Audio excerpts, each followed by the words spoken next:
Pameran Bursa Kerja atau Job Fair di Gedung Kemenaker Jakarta yang digelar selama 2 hari kemarin diserbu para pencari kerja.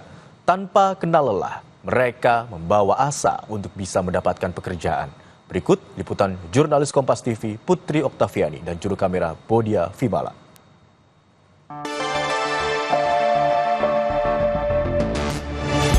Saat ini saya berada di Bursa Kerja atau Job Fair Kemenaker. Ini sudah hari kedua saudara, karena sudah berlangsung sejak kemarin tanggal 22 Mei 2025 sampai hari ini tanggal 23 Mei 2025. Ramai sekali, bahkan ini sudah terpantau ramainya sejak pagi hari. Dan posisinya lumayan banyak saudara, diklaim ada sekitar 52.000 lowongan pekerjaan yang tentunya diharapkan bisa terserap nih talenta-talenta yang hari ini datang semuanya ke Job Fair di Kemenaker.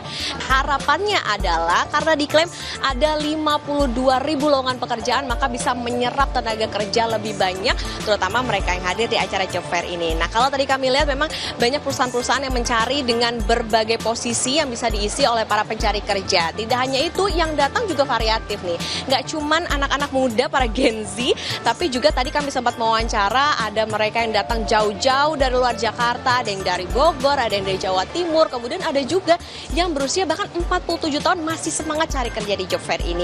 Nah, tidak hanya itu saudara, ada juga mereka yang lulusan S1 dan mencoba peruntungan untuk mencari kerja di acara Job Fair ini. Nah, lebih lengkap kita dengarkan terlebih dahulu cuplikan wawancara kami berikut ini.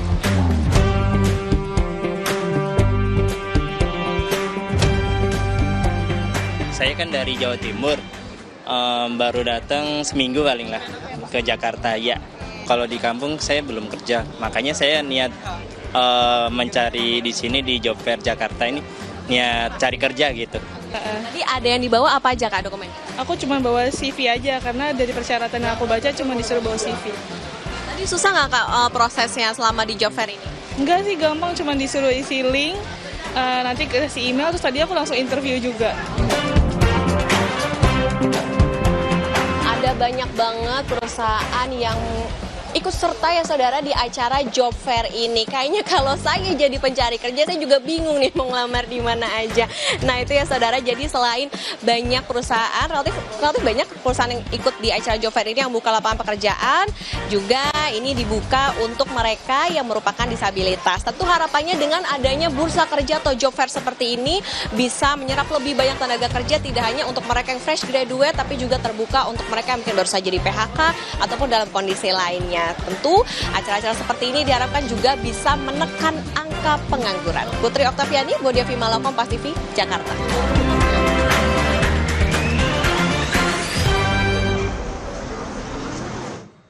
Pulau Yerusel di Kabupaten Sorong, Papua Barat memiliki keindahan alam memukau bagi siapapun yang mengunjunginya. Pantai pasir putih dan lautnya yang jernih menjadi daya tarik Pulau Yerusel.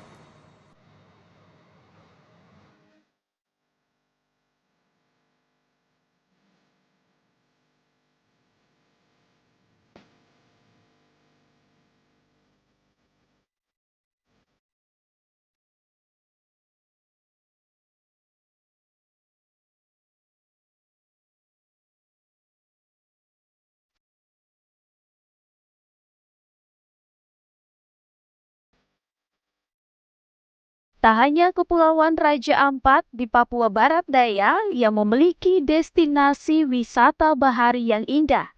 Daerah lainnya seperti Kabupaten Sorong juga memiliki potensi wisata bahari yang selama ini tak terlihat di Pulau Yerusel. Pulau ini terletak di wilayah Kampung Arar, Distrik Mayamuk.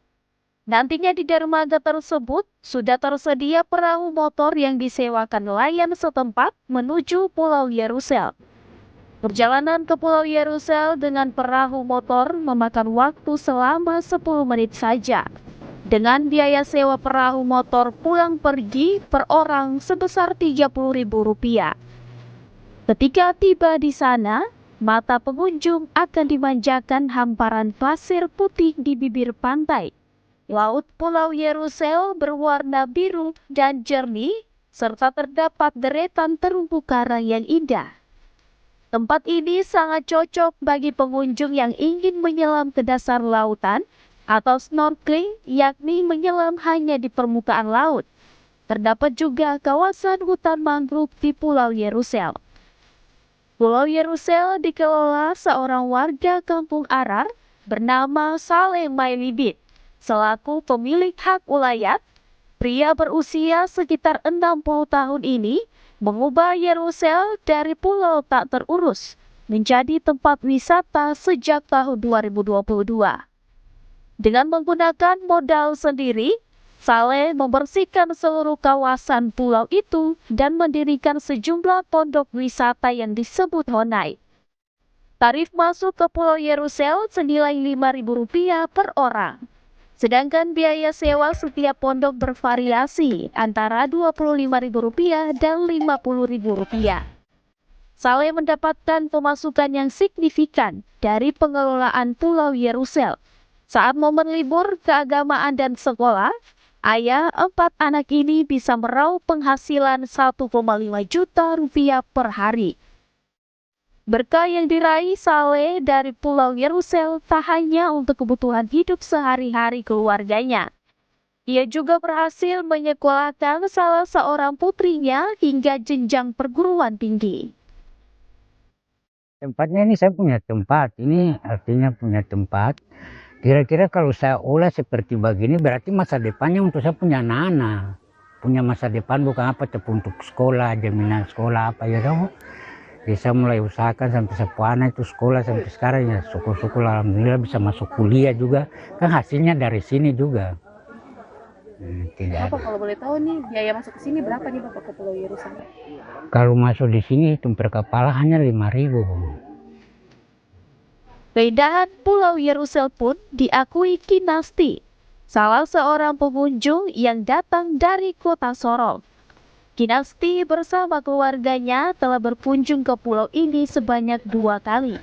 Karena menurutnya Pulau Yerusel menjadi salah satu destinasi wisata dengan keindahan alam yang memukau, biaya terjangkau, dan sangat bersih. Ia berharap tak hanya tersedia pondok wisata, namun juga lapak pedagang aneka kuliner, sehingga dampak ekonomi tempat ini semakin meluas.